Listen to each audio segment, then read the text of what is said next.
বকুলতলা গ্রামে একটি ছেলে ছিল, নাম তার রহিম। সে খুবই মেধাবী ছিল।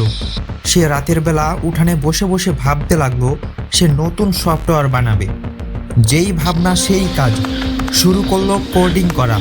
এমনকি সে কোডিং শেষ করে ফেললো, কিন্তু সমস্যা শুরু হলো কোডিং রান করার সময়। কোথায় যেন ভুল হয়েছে।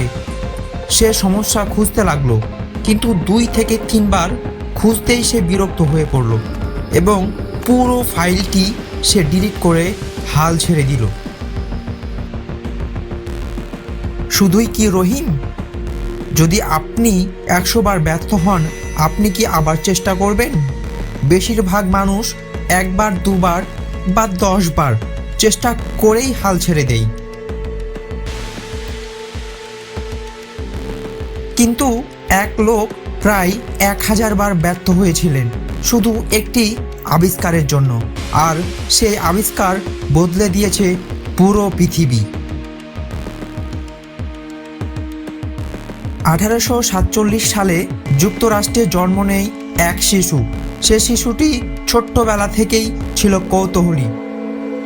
সে শিশুটির নাম হলো থমাস আলভা এডিসন।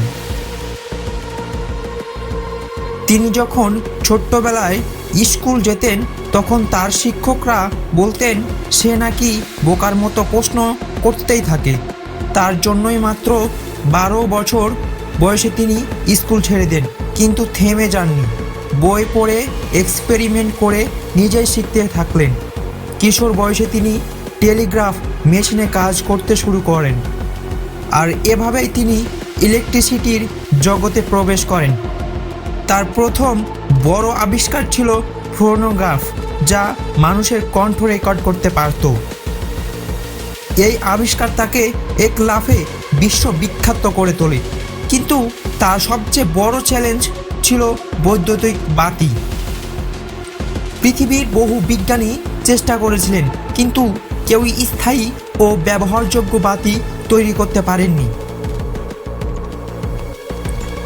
এডিসন একটানা পর একটা এক্সপেরিমেন্ট করলেন, শুধু সঠিক ফিলামেন্ট খুঁজে পাওয়ার জন্য।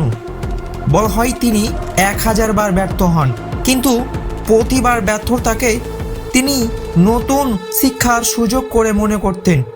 অবশেষে 1879 সালে সফল হন, আর তিনি পৃথিবীর সত্যিকারের অন্ধকার থেকে আলোতে এলো। শুধু বৈদ্যুতিক বাতিতে নয়, এডিসনের নাম রয়েছে 1000টিরও বেশি আবিষ্কার। তার গবেষণাগারকে বলা হতো আবিষ্কারের কারখানা। কিন্তু তার সবচেয়ে বড় অবদান আমাদের শেখানো যে ব্যর্থতা কোনো শেষ নয়, বরং সফলতার সাথে এগিয়ে যাওয়ার সিঁড়ি। থমাস এডিসনের গল্প আমাদের শেখায় ধৈর্য, চেষ্টা আর অবিরাম বিশ্বাস থাকলে অসম্ভবও সম্ভব হয়।